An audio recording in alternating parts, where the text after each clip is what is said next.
dead sticked it into a field between two routines.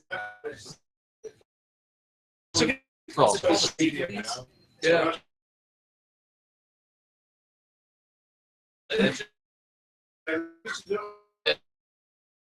Damon's live chat now. Yeah. This live chat? Okay. Excellent. Now we're cooking.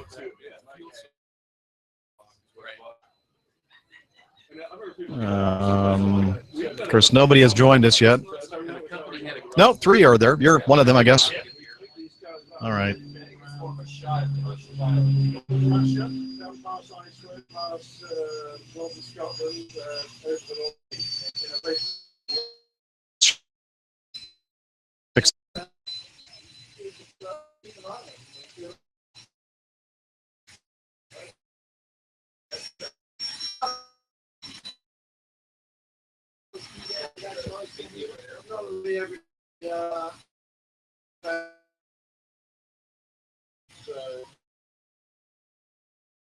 Camera operator.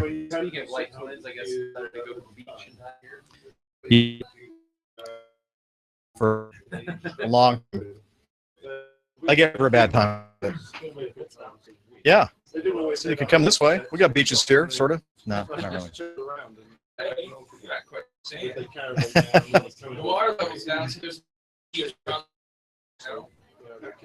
Well, Nev is in the chat room.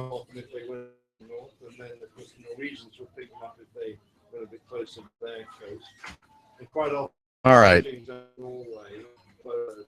Should be seeing the video here.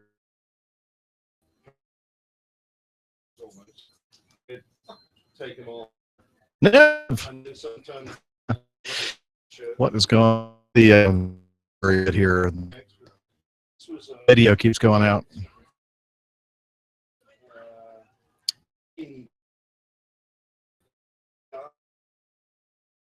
Up in Iceland doing it. Yeah. Had discovered. Captain Nick is saying right now. He's saying blah blah blah blah blah blah blah blah blah blah. And they were all posing. Blah blah blah. We only used it really if we had to, and they pitched up on this frequency going. Now, yeah.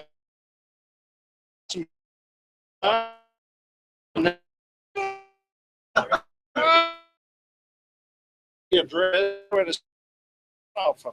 So,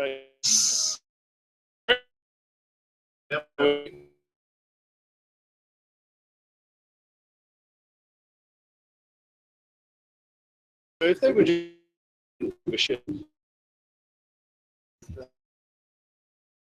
On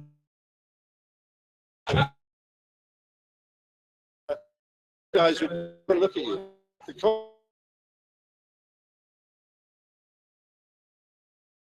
Use right now. So you don't find they often find other.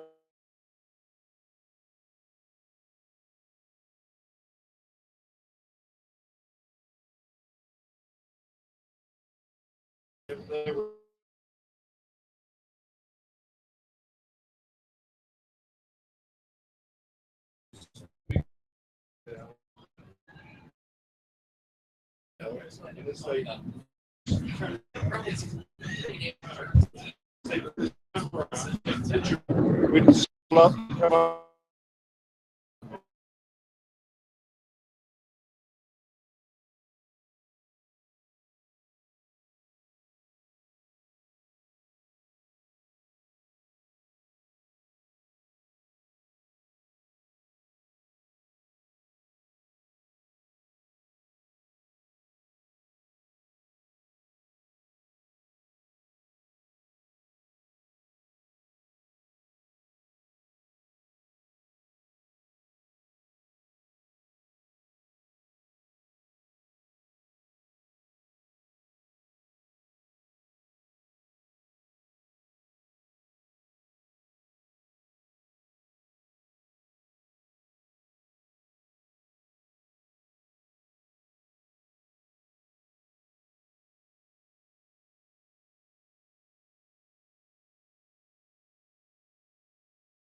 This wasn't getting the video. I only bring one bomb each.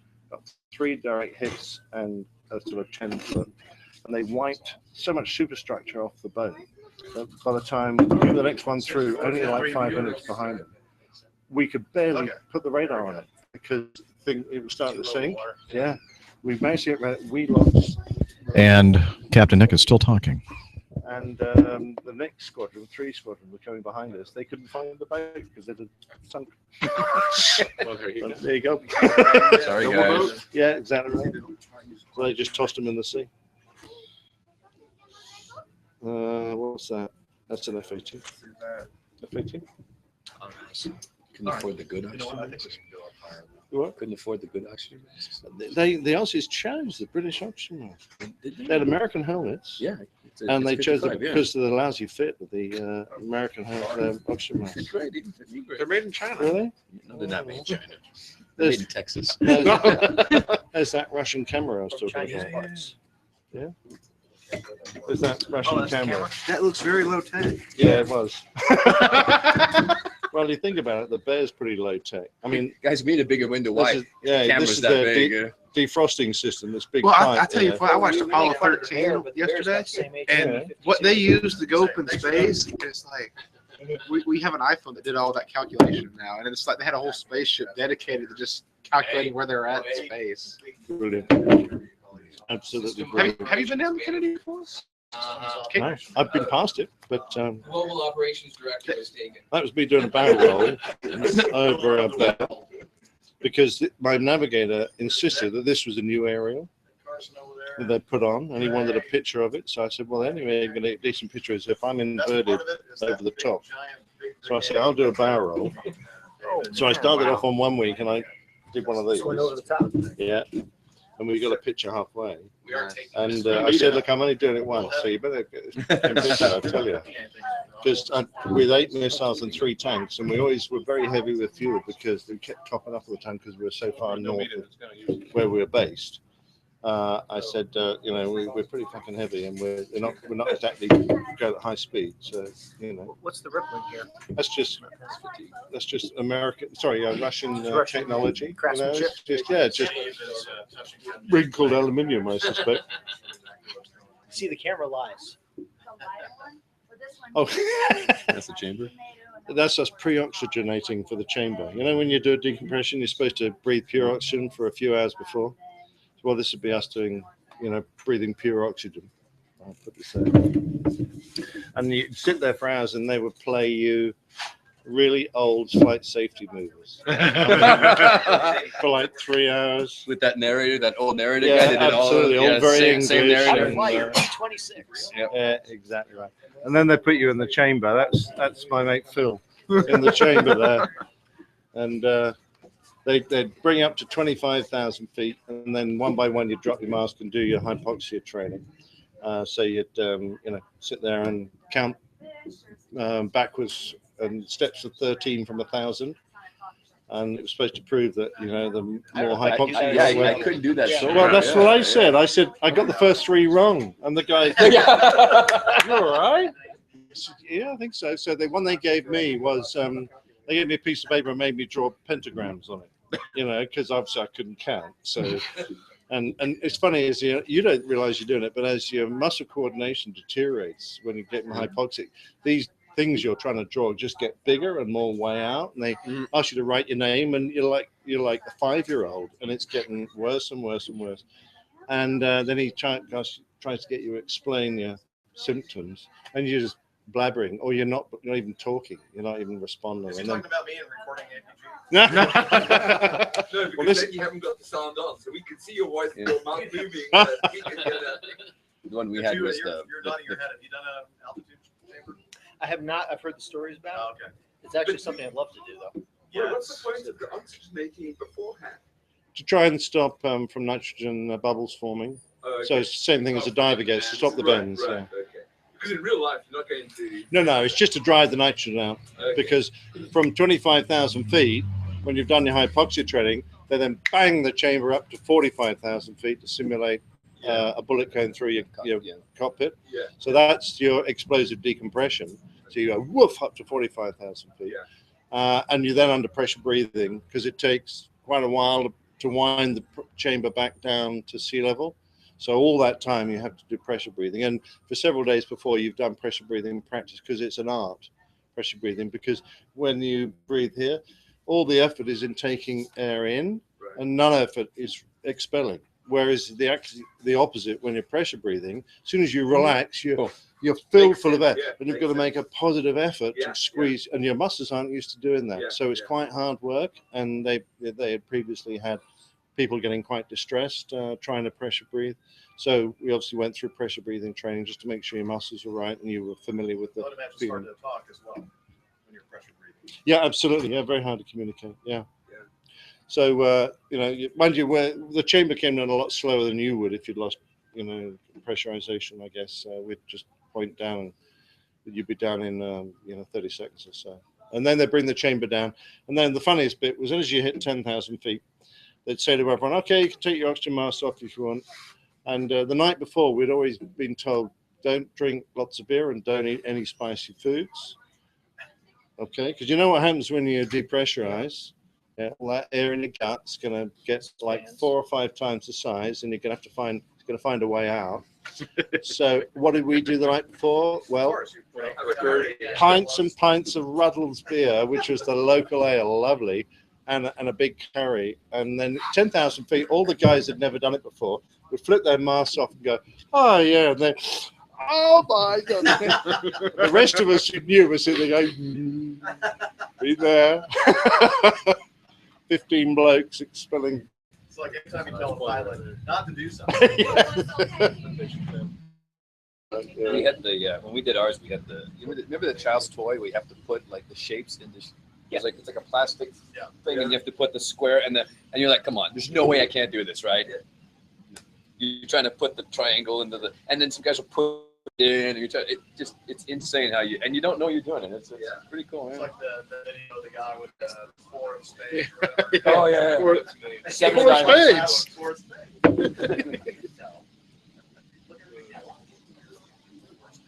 Well, the thing that always amazed me when he came back on oxygen after being driven hypoxic was one, how quickly you recovered, and 2, suddenly the lights came up and color returned, and you hadn't realized during the 2.5 minutes everything, your peripheral vision had all deteriorated, and you were like looking through a tube, and everything had gone black and white as the oxygen in your eye had started to deteriorate and it affected your brain.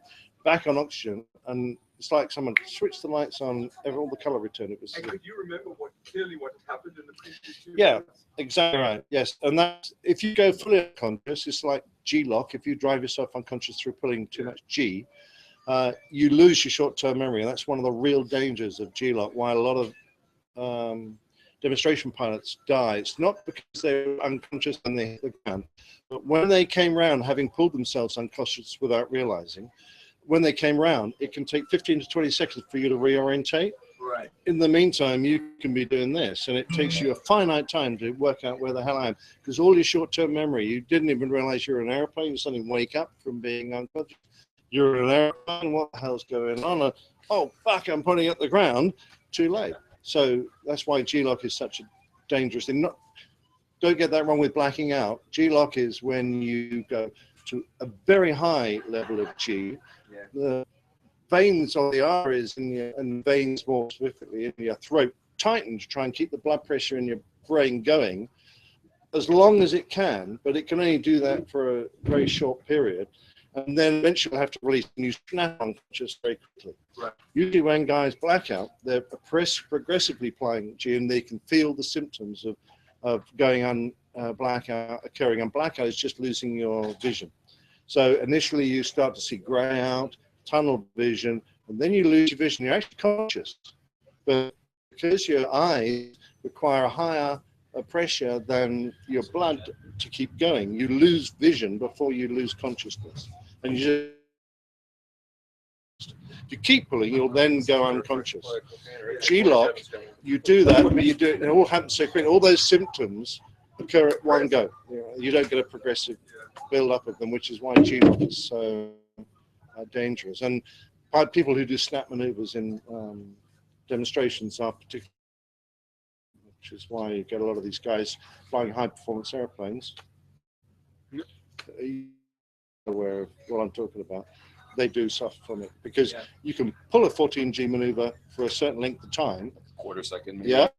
Then you've got to relax again, otherwise you'll off you go. What I was thinking of while you were talking earlier about was the Star Aerial stand deck thing. I mean, it's kind of coming to think of it, sounds like kind of classic. They were over the Andes, so they were high. They possibly lost oxygen, and then this guy's just sending this garbage message out, and then they crash. And everybody's been trying to decipher what Stendek meant, but he was possibly, as you were saying. Yeah. Are you familiar with what I'm talking about? No, but I'm like kind of guessing. I think it was British South American Airways on, I think, going off to Santiago in Chile or something. Oh yeah. And this was probably about 1947, 48. And they were in contact with Santiago, and they said they were beginning their descent. They were off course anyway, but they said they were beginning their descent. They thought they'd gone through a valley and they were getting on descent, particularly to Santiago. And the last message was Morse code, and it said Stendek, S-T-E-N-D-E-C. And then they crashed. And on board was one of these super duper thing, you know, with oh yeah, we get those. Handcuffed, Yeah, and yeah. they thought there was also some sort of plot and Oh really? all that, but it seems like just a classic misadventure from what you say. Yeah, could have been. Because everybody's been trying to say, well, you know, people say, well, it could have been something like this abbreviation or that, but it could be that the guy was just delirious. Yeah, absolutely. Yeah, I think that's a fair thing. Those particularly dangerous airspace, though, I mean, turbulence has been so violent, it's broken airplanes up.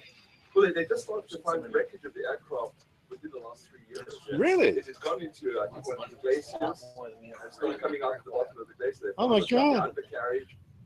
Oh wow. Just saying, I've never seen this jet movement. On Sunday afternoon, right? Jeff organized. Yeah. I didn't think they had that much jet traffic. That was pretty amazing. They stay pretty busy here. That's funny on holiday weekends going into New York to get ground delay programs because of Teterboro traffic. Seriously? That is like that is the worst thing. It's like it sounds so good. We're participating in a ground delay program. They got to find a better name for this. It's like, oh yeah, we got in. You know, cool. We're in the program. We're in the program. We're doing the 12 steps to get you to New York. Sometimes it is. The first step is apologizing to everyone for taking us to New York. Some of those routes that I love it. It was the other day. My Monday, my Tuesday. So today's what, Sunday? It was Thursday. There's that line of thunderstorms that set up from basically Indianapolis, Memphis, straight across the Virginia. It's just blocked southeast to northeast. We subbed a 76400, one of my airplanes going up to Atlanta, Kennedy, and their route of flight was Atlanta, Memphis, St. Louis, Indianapolis, Cleveland. And I'm like, oh great, we just lost the first officer, he just found out. Had to call out a new guy. So, and then by the way, we got a new guy out there and all reboarded. All our routes are canceled. They could have flown straight to Kennedy. I'm like, this guy on Twitter, and he had a route from New Orleans to Baltimore that went over St. Louis, I think, or even Kansas City. He's like, today I became in favor of privatization of air traffic control. And it's like the routes and the way the command center works, building these routes, they're protecting their interests, and you have dispatchers that are trying to route around the routes. Now dispatchers like, well, forget it. The FAA is going to give me a route anyway, so I'm just going to follow through the weather. I don't like that. I know.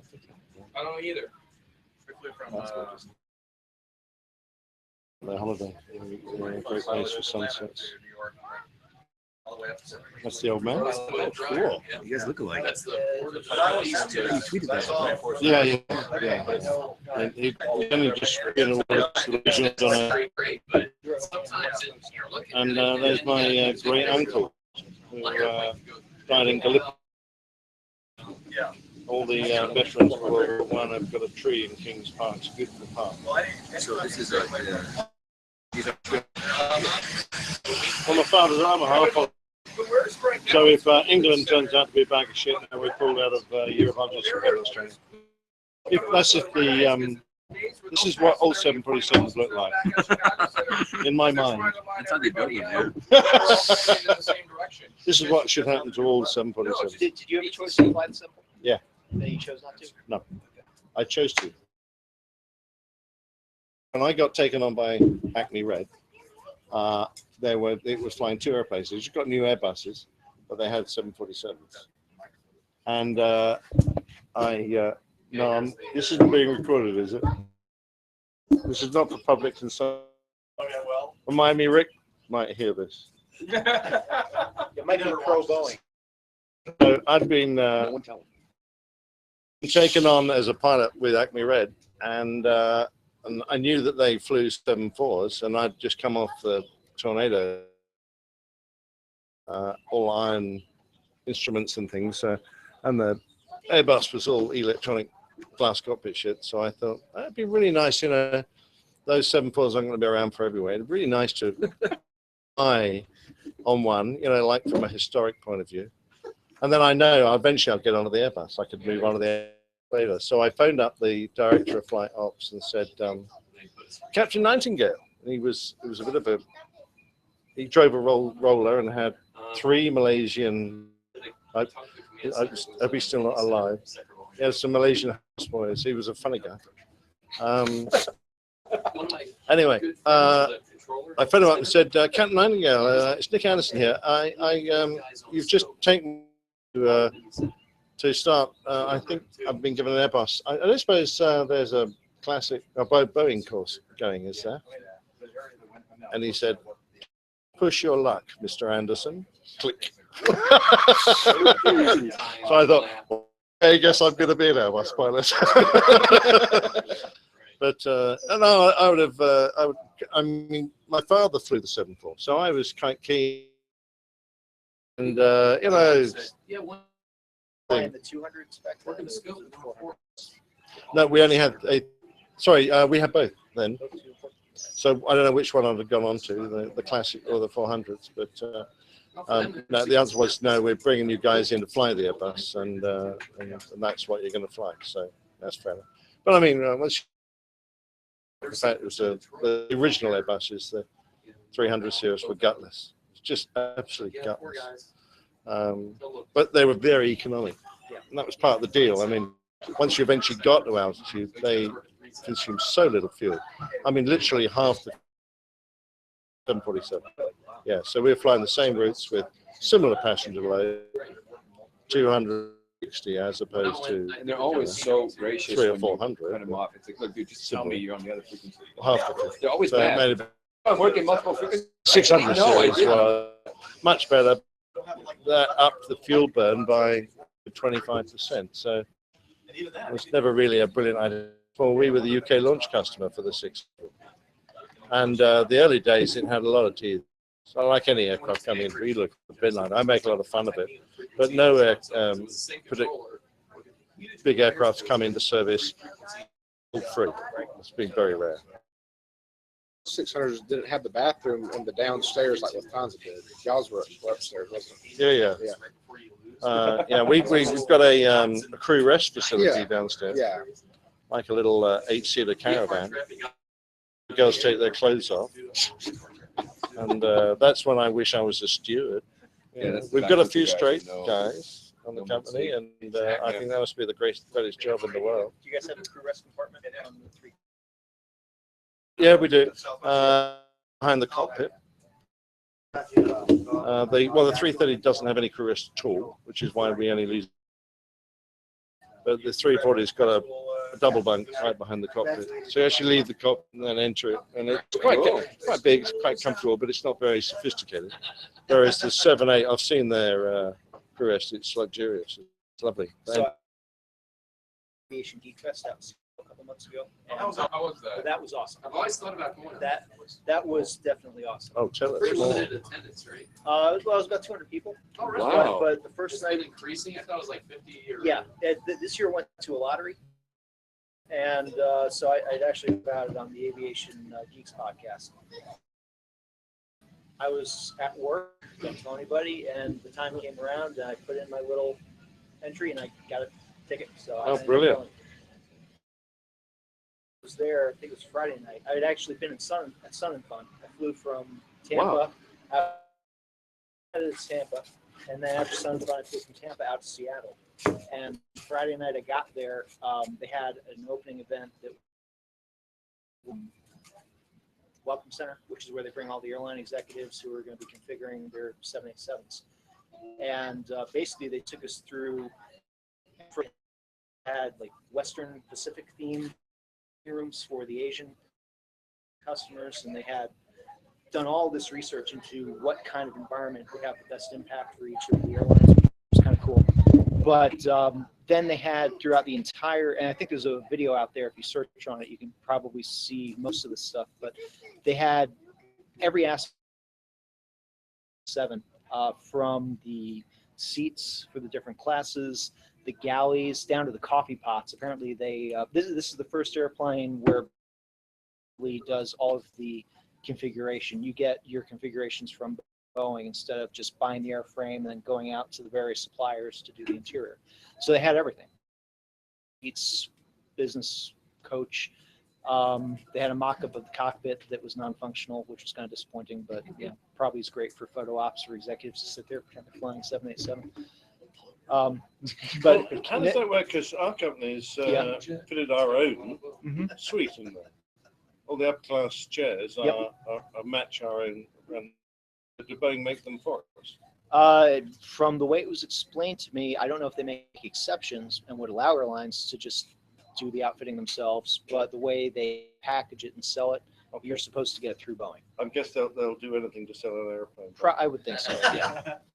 But But you mentioned crew rest, and they actually had the crew rest areas set up, and we were able to go in, flight attendant and the flight crew rest areas, and got to check it out, and, lay down in them and stuff, and it was pretty comfortable actually. Yeah. So. Although really you're up there to go to sleep, so. I guess in theory, but they had nice lights and pillows and all sorts of things that make it look like it was. Well, you need to have some inducement to go fly Boeing, wouldn't you? So. I like the 777. Yeah, the 777s, the LRs, the condo is very Except over business class. I did a jump seat trip to Dubai, and they showed me the condo upstairs. They have 2 first class seats and then 2 lap bunks behind it. Oh, nice. Yeah. I rented it from LA to. Oh, that's right. Yeah. Nice. I wasn't supposed to. But... Well, the LR, it's certified for takeoff. Yeah, and I landing. was up there helping the landing on that. Because the one captain It's on not my a flight. 7 pilot on the wasn't supposed to. Oh, yeah, gosh, so, okay. Here I'm like, Yes. Because the one captain went up for takeoff and landing, so I could ride in the cockpit for takeoff and landing. no. That's a weird feeling. We got. They have a sink but no lab. And the only reason why he let me do that is because the other guy was fully qualified and show pilot that was up there, and he showed me all the things. He'll lead me out. This is how you go down. through and you end up in business class. Even the Mercury capsule had a down window. I don't understand that. It's like like 5,000 miles to meet fake, and you can't even see the sky outside. Yeah. Not just that, but you're 12 abreast. Yeah, it's really Yeah, nice. and it's just shaking and you can't see anything get up. But if you take a C-17, transport, you're just sitting there. Military transports are always all about comfort. Yeah. There's For the cargo. with a power drop from C-17, and it's just kind of weird. They've got these guys all on the static line. Oh, you guys are like suicidal. They're all gun-ho. Jeff, have you ever seen the little aviation museum they have over at Dobbins now? No. They've got a 141 there. It's a static display. Yeah, it's part of the Marietta Museum of History. It's not open all the time, but it's right near. is pretty much the northwest corner of Dobbins. They have probably. Yeah, there's 141 they have an AC 130 fighters. And you said it's off of 41? Yeah, it's Delp Road. If you take Delp Road out to the west, Yeah. It's pretty much a Delp Road. Awesome. I have to check that out. Yeah, It's sad that every. Take it off. What's sad is almost every airplane I've flown has been retired, and the one I'm flying right now is about to get retired too. I like to fly them that they worked out all the bugs. Yeah, that is good luck. Yeah, I was out in Seattle for airliners in '98, and they actually had the 247 doing rides, so I got to do that. The Boeing 247? Yeah. Really? Yeah, and I was on my way to watch Kai Tak close, so that was pretty cool. Really? Yeah. Which days were you there? Because I flew out of Contact 2 days for a close. I was there the last 4 days, and I flew out of the new airport. Huh? Probably. Yeah.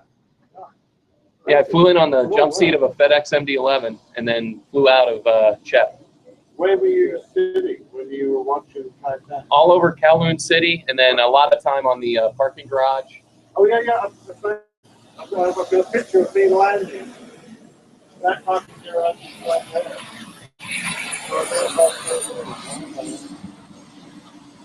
They were a very special day. And then I hiked up to the checkerboard. Oh yeah, well they lost control of the checkerboard. You never used to be able to go up to the checkerboard. Yeah. In the last few days. Benched down. And it was essentially a staircase that was one person wide. Yeah. And there were people going up and down. So if you were going up, you would have you would put your hand here, and then go around the next person, step up, go around the next person and step up. Excellent. Was it pretty steep? It was very steep, yeah. And then this ledge was maybe 4 feet, and there was no railing or anything because nobody was supposed to be up there. No, exactly. I'm using the mic on this now. But those last few days, My utility for the day. it wouldn't have happened Yeah. on my airline, of course. But I gather that, of course, everyone knew it was the last landing in there, and so many of the cabin crew had never seen a landing into contact from the flight deck that kind of used to just say, oh, get as many people in as we can.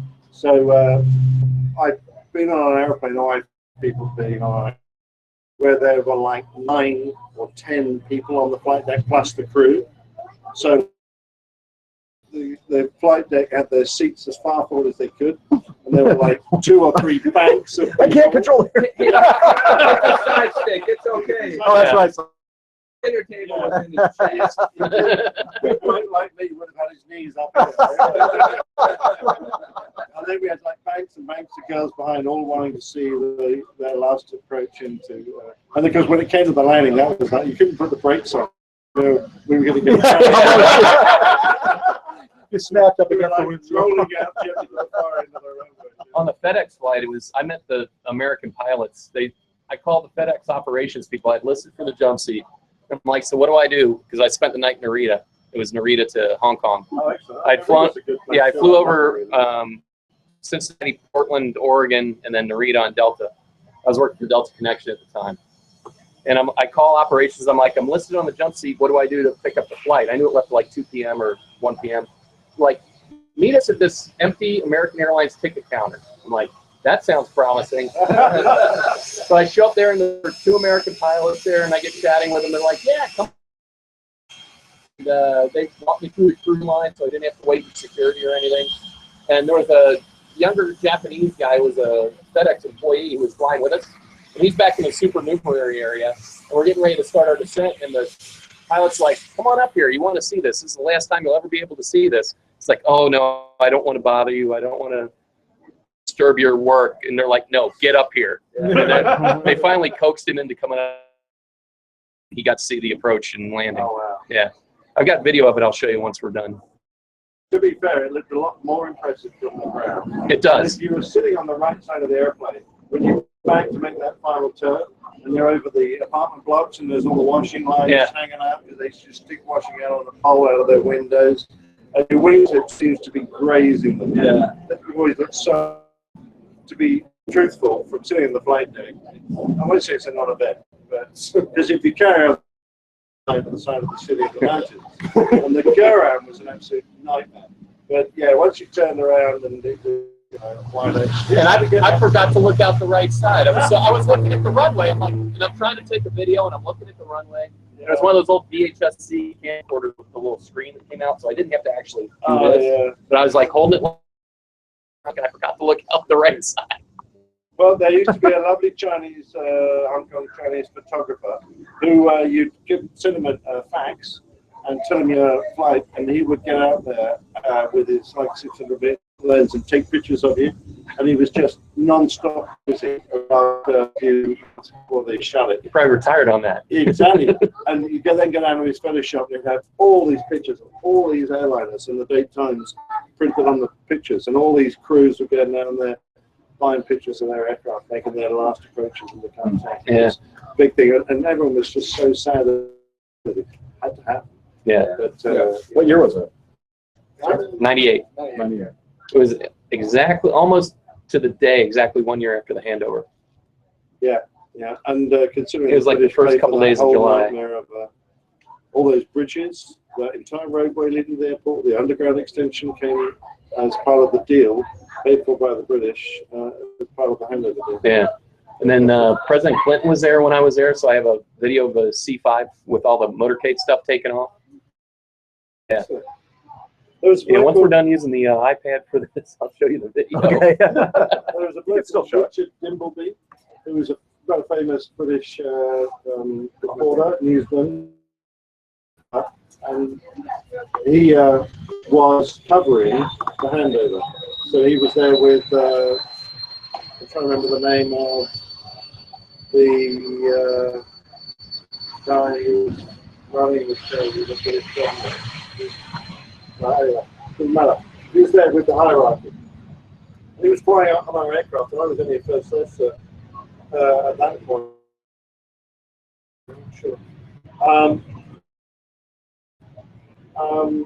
I was taking crew rest in a seat behind, and came time for me to get up and go back to the flight deck.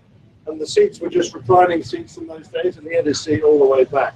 So I'm trying to stand up and get behind this, slide up from behind his reclining seat, and I slipped.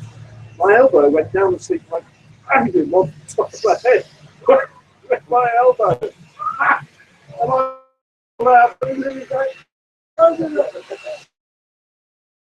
otherwise, it's really like that. Making a political statement, right? I was just back. It was a government. It was probably reasonable. Yeah, I don't know if anybody read Airways back in the day when Rich Drury was doing the column at the back of the magazine. He was a FedEx MD-11 captain. So I asked the captain of the flight to Hong Kong if he knew Rich. He's like, oh, yeah, we were in the war together. So later I get Drury's book about his experiences flying Sky Raiders in Laos. Turns out this guy was his wingman. Oh, wow. And there's in the book, it's like picture of Ron Rounce looking through cannon hole in wing of airplane. He's on the ground looking up through this like 3-foot hole in the wing of his Sky Raider. And it's like, and he just said, yeah, we knew each other in the service or something like that. He totally downplayed it. Yeah. That's brilliant. The Sky Raiders did a good job in the Sky Raiders. Oh, yeah. Yeah, they were not supposed to be where they were, you know. Yeah, but they were driven war, aircraft engaging combat. And they were doing search and rescue. Yeah. All the pictures I've seen of them, they shoot the shit out of people. Well, that, normally there was a down pilot somewhere near them. They were trying to. Yeah. See that tweet that Mariana put out there about the second to last survivor of the Doolittle? A few days What ago. a fantastic story. So just one left. The guy was actually the co-pilot of G-LOC. He was 100. 100. Yeah, 100 years old. That's how some of them only have one Pearl Harbor survivor left now, too. Seriously? Yeah, he's like 96. He was such an exceptional bloke, Julian, wasn't he? And he was a courageous aviator, but he had such an influence on the direction people were going and the things they were achieving. He thought after that raid that he was going to be court-martialed Really? Well, he did actually. because all the airplanes crashed. Yeah. Well, yeah. And it really didn't do much damage at all to Tokyo. Great It was more story. about morale. Yeah, but it's the morale behind it. Yeah. Yeah. That was the important thing. Yeah. Yeah.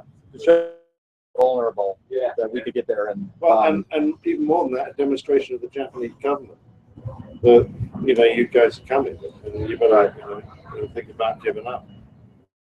Like the Balkans and Falklands.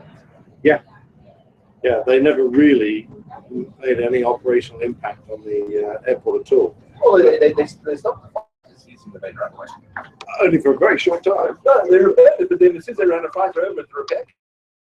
As far as I know. But That's more on them though. Yeah. No, the JP233, now that was a much better runway than I was. That was fantastic because that had a when you know the Tornado, this special thing was like a fast canoe on the airplane. It accounted for quite a few of our losses because the guys had to deliver it at quite low level.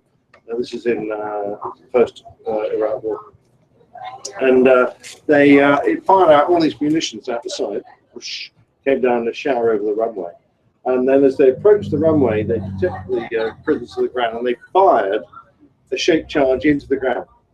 Well, he fired a charge into the ground, which penetrated and then set off and went boom and just created heave.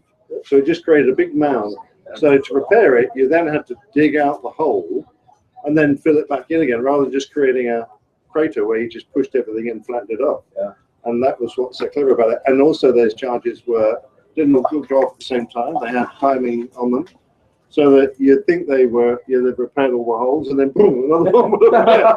It was a bit like, what's that game you whack a whack-a-mole. Yeah, it was a bit like playing I was whack-a-mole. going to say that just sounds like just teasing people. Absolutely, and then amongst them were all these mines. They were like the size of a very large can of baked beans, and they had this really clever spring foot system. So whichever way they landed, when it went twang, they all stood up.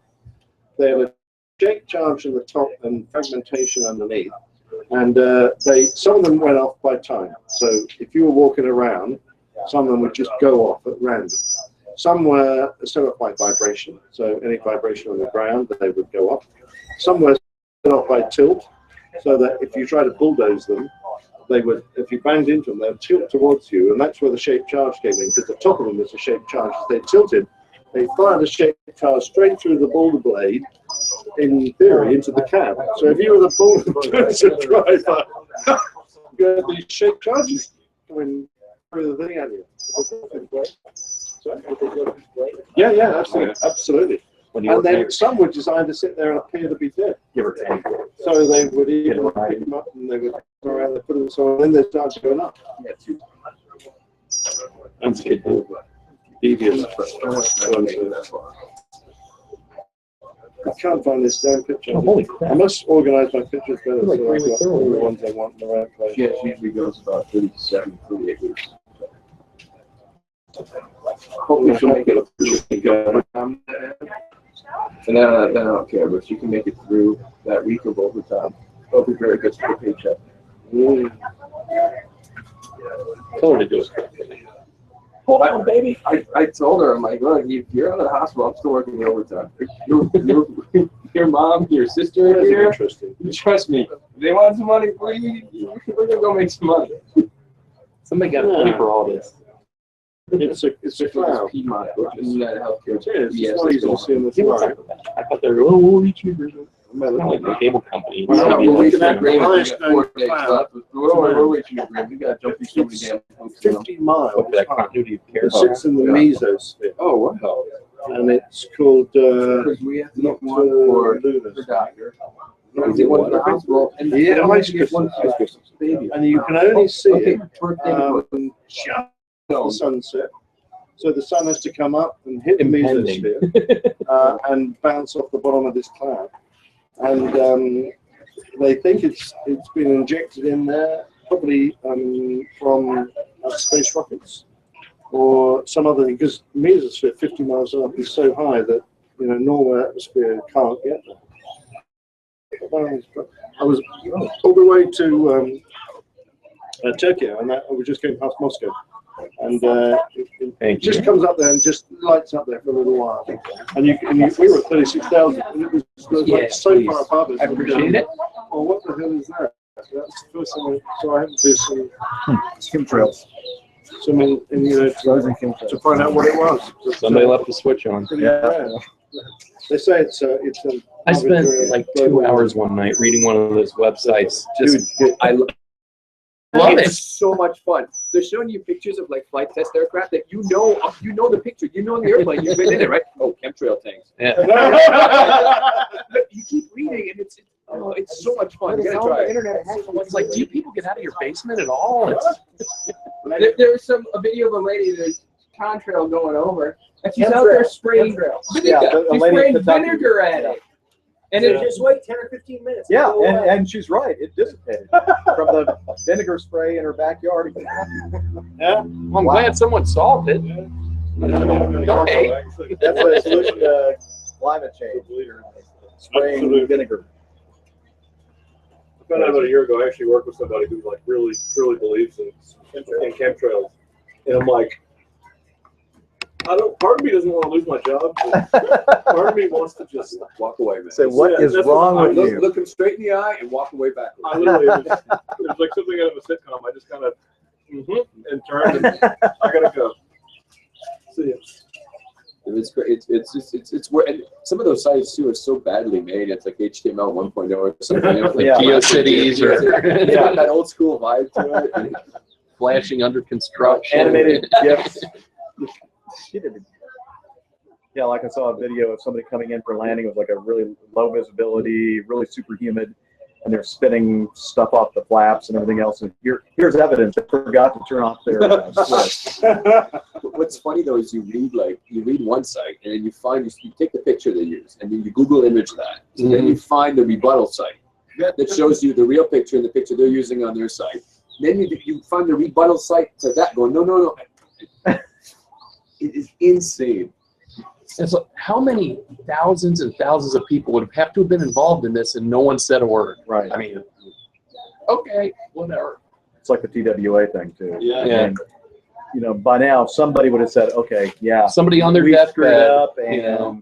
launched a missile and shot the thing down. Or But you're all forgetting Roswell. Oh yeah. Roswell. Yeah. Some New Mexico. I've heard about Roswell, Georgia. Georgia, yeah, well, there's crazy people there too. It's one of my alternates for Albuquerque, but I never use it. Because there's nobody there but aliens to work the flight. it's regular for Janet. Everybody that flies for American took a picture of So, Janet by the way, airplane out in Vegas. Here's the funny thing. Those guys fly VFR. Really? Yeah. What are you going to fly to? They take off out of Las Vegas in a 737 VFR. And if you hear them on Frequency change frequency, approved. it's like exactly, absolutely. Yeah. How far actually is it? How far actually is it? I'm not really sure. I haven't either. I'm going to guess about like 150. It's not far, but my dad used to ride in them, and they said they go up and they go up for about an hour or so, just circling. So then they move to a different place and circle a little bit more. They don't go like directly to, according to my dad, unless he was making the stuff up. He said they go up and it took about 2-3 times as long as it probably should to where you're actually going, because they wanted to make sure everybody inside didn't know where they were going. And where they They're were. going to work. Well, that's before. I know, Google that's what really upset my dad. He said, I have every top clearance you could possibly have. They don't let you pull the shades up, so you can't look outside. They're all permanently closed, the window shades. And then when you get off the airplane, they put this thing on like a IFR hood, so that you can only see your footsteps in front of you. And he's going, this is so insulting to me because I have all these clearances. I should be able to look around and see what's going on. But he said, nope. They were very careful about keeping the secrecy of It's the same as giving the pilot a pat down to make sure it doesn't do anything wrong on the Right. airplane. You Yeah, know, we it's could be you know, it dangerous. could just Yeah. They actually have But 3 today- buildings that are Or exactly the this. same. So when you land, hey, somebody moved my pen. Wait a minute. He said, This is my office. I think one of the times he said to me that he said, I swear, after they landed, you could feel the airplane going down, and when they got out, it was like underground, like an underground taxiway. You know, I don't know if that's true or not. Well, I taxied into a place like that in Norway. Okay. Yeah, they have air force bases that are right beside the mountains. And you land, and then the taxiway leads you up, and they've got hangars built inside the mountainside. Oh, yeah. And you taxi right in. Just, you know, wow, what is this? It's like Well, yeah, I was going to say Thunderbirds, but yeah. The back here. absolutely. Yeah. Oh, that sounds good. Now that I think is a lot. I don't know. I'm not good at my biplane identification. Neither am I. Well, they're usually the ones with 2 wings. Usually. Good point. Usually, yeah. Yeah, that's what we have. I think that's a lot. Not always. Yeah, right there. Hey, that too. And I know that. Or is it a Waco? The model Waco. Waco, yeah. Waco, I think it's Waco, and Waco. The 3 different There you ways go. to pronounce it. That's a. I think that's a like Oh, rhymes Waco. with taco. Okay. Waco. If that is actually. I think it Guy Green was a steerman. It was very cool. Guy Green was a steerman. Oh, yeah. Jeff, when's your next concurrent? Probably August or September. We should get over to the parking lots and see the small little airplane parking out there. The 400. Yeah. I mean, it's out there. It's right, there's nothing. You just walk right under it. It's what amazes me about that airplane is how low to the ground it actually sits at the main landing gear. Yeah, underneath. And it's empty too. You would think that that would only be if it was like really heavily. empty and gutted. Just Yeah, So that's just empty. Nothing inside. Now, For the most part. they're gonna have cutaways all the way down into the fuel tanks and stuff like that. Black doors and- So it's just pretty much just an external display just to look at. Well, it's gonna be an internal. They're gonna make it into a whole. Kind of like a exhibit. 7.6, but even more extensive. Yeah, yeah. With displays in the walls. Yeah, every time I land up there, I kind of course, I'm mostly looking at the runway. So, Yeah, it was amazing watching them move that over. Yeah, I saw some video of that. Yeah, it must be a bit hot. And then there's that other little museum that has the 2 airplanes out in that lot, right? There's like a 7.2 and an F-27. On the east side of the airport? Yeah, somewhere. I've never really seen them from the air, but I've seen pictures of them on the web. Yeah, there's like it's a big parking lot there. Two airplanes. And I think there's like FedEx colors. Yeah, the 7.2 is FedEx. Yeah, 7.2. FedEx color. Yeah, I wonder what And then that there's was. that. I think the F-27 might be FedEx too. Little poker turboprop. Yeah, I see it all the time coming in on 26 right. So we Yeah, basically you just look down and go, what's going on there? Just on the other side of the On my way to freeway.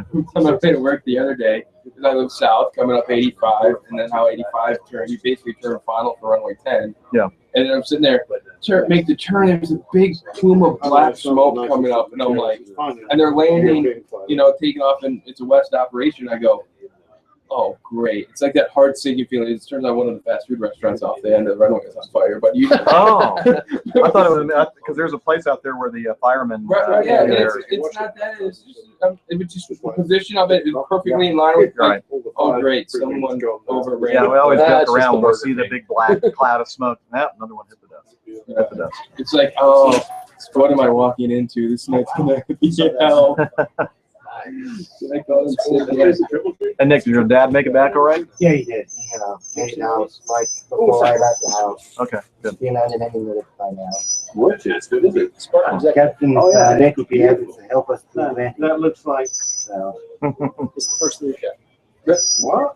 Yeah. I was going to say that. Well, it's the first executive aircraft. I mean, that is just boy. So did you buy a ticket to London for Farmer Road, or did you? No, I haven't. And actually, that's. So I'm hoping that I'll be able to non-rev / jump. Great job Yeah. of not catching What day are you the flying sun, on? so it Sunday? Is that a bad day? comes back. This Sunday or No, the 10th of July. Absolutely. when you go, Shame you haven't got clear let me know view your thoughts. behind. Okay.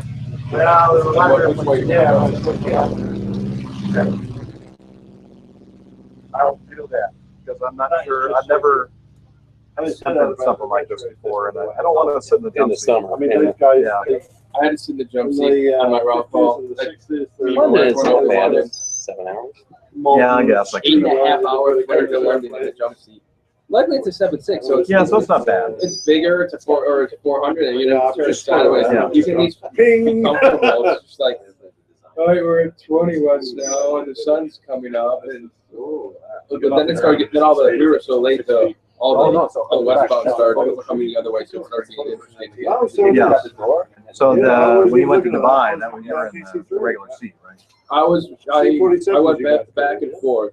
I followed on the crew. I was the flight deck for takeoff to Tapacon, and then we rested. I was for the whole Oceanic crossing, basically from Gander into past Shannon, going up front, and then went back and rested for like 3 hours, and then went Turkey the rest of the way down. That's grass strip. But man, you do it that way, the flight goes like that. Yeah. You take 3 hours on, 3 hours off, 3 hours off in there. Yeah. Yeah, when I did it, I did Atlanta to coast out, and then came back up as we were over Romania and going over the Caspian, and then for the rest of the way over Turkey and Iraq. When we used to be able to fly over Iraq. Yeah. It just amazed me. I never realized how mountainous Turkey was, and they're not small mountains. Like it was showing when I went down on the 330 going down to Mumbai, the MEA, the airplane was calculating was 21,000 feet. Wow. Yeah, you definitely need Those are critical some big- terrain yeah. escape routes there. That's crazy. Yeah, our new critical terrain procedures are a lot easier, except for the 737, because their FMS can't do it. And the MD-88s we don't really care about. Yeah, well, they don't. We're gonna retire them eventually anyway. So Hit the whatever. rock, don't hit the rock. That's another reson why I don't like doing the Minneapolis to West Coast, because you have to worry about where you are and where you're going to go. Yeah, it's mainly drift down in the continental U.S., not actual critical terrain. I think. Yeah, it's just drift down stuff. But still, it's stuff I never have to think about, unless I'm doing one of those kind of legs. Vancouver, I think, is maybe the only place an MD-90 would get to that, or an 88, that has actual critical terrain. Oh, really? And then you just fly a certain departure and you're clear I of fly it. out there all the time, the 7.2, and you never, ever worry about any of that stuff. I think Western brought that to us. Western. So. Because when I was told, Western brought that to the table. And now it's universal, but it was one of those things that was kind of. Nobody ever even talked about it. And they were like circling around the swamp. It was the same stuff that we're flying over now, and now it's like, got to be, know where you are and what segment you're in and where you're going to go. My whole thing with critical terrain, though, is if you're depressurized, something serious is wrong with the airplane. Do you want to be flying this very intricate procedure around terrain? No. Or do you want to level off at 14,000 feet where everybody's going to be fine in the back Right. and get out of the area and then just, exercise emergency authority? And that 14,000 feet for 30 minutes was the Northwest model. That's how we had that. We didn't have critical terrain at Northwest. You know what? That must be what we did when I was flying 7.2. We didn't have critical terrain. We level off at 30. If you decompress, they leveled off at 14,000 feet, which was you could stay there for 30 minutes by the regs above between 10 and 14. You Right. 30 minutes without any supplemental oxygen, and then they had to get down. So Yeah. we did. There was no critical terrain. We get down to Delta. We're like this critical terrain thing. We're like, what? And then the charts that we were using didn't match the charts in the airplane. Well, the waypoints where you would divide, you go here, weren't actual waypoints. They were fixed radial distances. And that waypoint didn't exist on the flight plan, so you had to, it was a mess. Oh, yeah. Remember the emphasis about the double-decker bus? It didn't make a big difference to the clearance. The top No, you're quite right. It's 140 feet Yeah, between yeah. the two spans. Yeah. But I guess it was a big red thing moving Yeah, across yeah, his yeah. sight line. So he was probably thinking, "Oh, I need to give that plenty clearance just in case." But I mean, that you have to think that was kind of halfway between the modern era and the wartime Britain. So people were getting away with blue murder in those days. Mm-hmm. I mean, when I joined the Air Force, these kind of leaflet raids we used to do on other airfields were still occurring. And the idea now of going to your airplane, stuffing Christmas cards or whatever into flaps and air brakes and all this stuff, and then closing them or trapping them there, and then going and flying over an opposition airfield and buzzing them and dropping all this stuff on them was happening. And it was just considered fun flying. Now, do you think what the public would put up with now? What are the military doing? Wasting our money, flying these missions just to throw, Christmas cards. Just to destroy the environment with this. Yeah, exactly. Oh my God, yeah. It was a completely different mentality in those days. So it was surprising the fact that he was never actually prosecuted for doing it. I think you hit one in your talk, as far as I understood it, was that it would be just like kind of embarrassing for everybody around. So, absolutely. I mean, there were MPs there who were so in favour of what he'd done that they were trying to get a motion in the Commons put forward supporting him. So that's that's how much support right up in the government didn't really have support. I mean, I joined the Air Force shortly after and under a Labour government because Wilson was the Prime Minister then. The Labour government. He was a farm wanker. Yeah, I know. But we got one of our biggest pay rises ever. I think perhaps that and other things eventually came together. We got one of our biggest pay rises in 1978 that we ever had, and that was kind of, I think, perhaps a recognition that you can only push too far, and eventually the military are going to have a coup or something. It's happened before. Turn ourselves into a banana republic.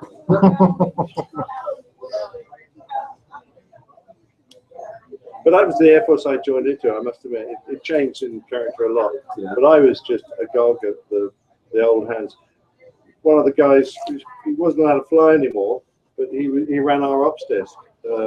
Just checking, logging the flights in and out, and running the big chronograph aboard the back. Was a master pilot, which was the most senior non-commissioned officer you could be. So he was warrant officer, but he was a pair of wings, and he was an Spitfire pilot in World War II, and he was still working, but now he was an ops officer because he was not fit to fly for whatever reason.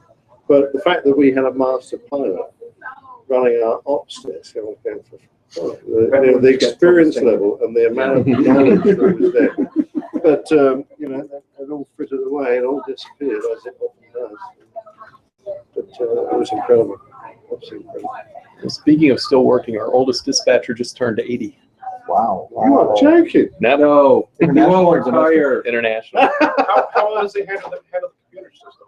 He's decent. He's slow. I mean, Taking over for him, it's like a 35-minute brief. Yeah. You try to take over from the guy. It's just like, come on. Let me get the seat, man. Come on. And he's so particular about everything. He literally dispatched flying boats. Wow. I mean, with Pan Am, he was there. He was hired at Pan Am in what, 62? Yeah. I love it. I mean, that must be tough because you want to give the guy respect. On the hand, you want to get on with your job. In your life. Well, we've got a few old engineers like that who still give me a briefing when I come on the flight deck. So they'll be waiting there with the tech log. And they go, okay, Captain, the operational defects, you've got a toilet L34 that is broken. We'll be looking to fix that in the next 10 days. You've got a dent here and a thing there, and flight control computer 1 through a full 2 quarters ago, but you think you've rectified that? And they'll give you a full briefing on. And I'm sitting there going, look, I've got 50 minutes to get this thing airborne, and we're going to be like here for 10 of them. You have engineers in there? Yeah. But I mean, they're very smooth, old school boys. Okay. And they're like riding the cockpit with you guys? No. Okay. No, they're just the CL thing. Oh, I see. Okay. Who meets AMTs or whatever. Gotcha. Yeah. Okay. But we very quickly moved on to a new system where the guy just pitches up sometime in the hour before departure, throws the book at you, you sign it, and he runs off. Yeah, we just look at the book and look at our flight plan. Yeah. Then you go, what the hell is this? And then you make a phone call. Yeah. And then there's some pilots that have seen something on. We've known it. It's been on your releases forever, and now someone notices and goes, "Oh, what's this carbon brake thing? What? Carbon brakes. This is the first time you've read the flight plan? First time you read the release? I mean, come on." Got some coming. No, is the answer. And I'm hoping that I'll retire before. Mind you, there's one that's on my Twitter feed. She looks absolutely lovely, so I quite like to fly with her. You have to have your fireworks. Sorry about that. But she seems a very nice person. So, I think they'll be very keen. I think they'll be a delight to fly with because they'll be really up for, like old-fashioned first officers who used to do everything before they get old and jaded and they don't really do anything. So that'll be great. They will know. Are they ever allowed to progress between captains? I mean, we have run a similar project in the past where we had cruise pilots. We only had about 12 of them. And they did cruise pilot job, and then after a number of years, they became first officers, and after a number of years, some of them became captains. So, it has happened in the past. But my concern is the same as everyone's concern, is that all their flying experience will be built up during long haul, which means they won't have a lot of physical flying experience. Whereas they've got nothing to fall back on, only what becomes this job. But it's the way of the future. There's no stopping this. It's going to happen. So best we have airplanes that can deal with it. So, you know. At least in the States, so much of that flying that people did to build ours is gone. Flying checks, flying newspapers. Absolutely, because it's all money and no one wants to spend it. Yeah. I don't know about Jeff, but it took me.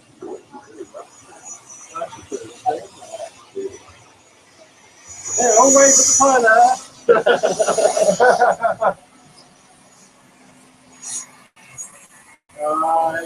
Cheers, mate. We need to pick that thing. Come on. That's a Hocko, isn't it? That's a Hocko. Okay. I thought Gulfstreams were Hockers, right? I'm sure that was a Gulfstream, though. That's a Was it? Anybody That see one, the yeah. end number? No, on this one. Right, radar. That's an Embraer. Oh, yeah, that's It's an Embraer.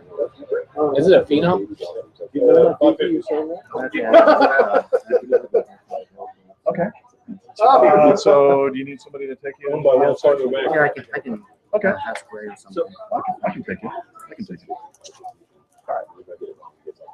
Hey, Nick Carson's leaving. See you, Nick. Gotta get back. Cheers, mate. Good to meet you, man. You're right. You're the camera.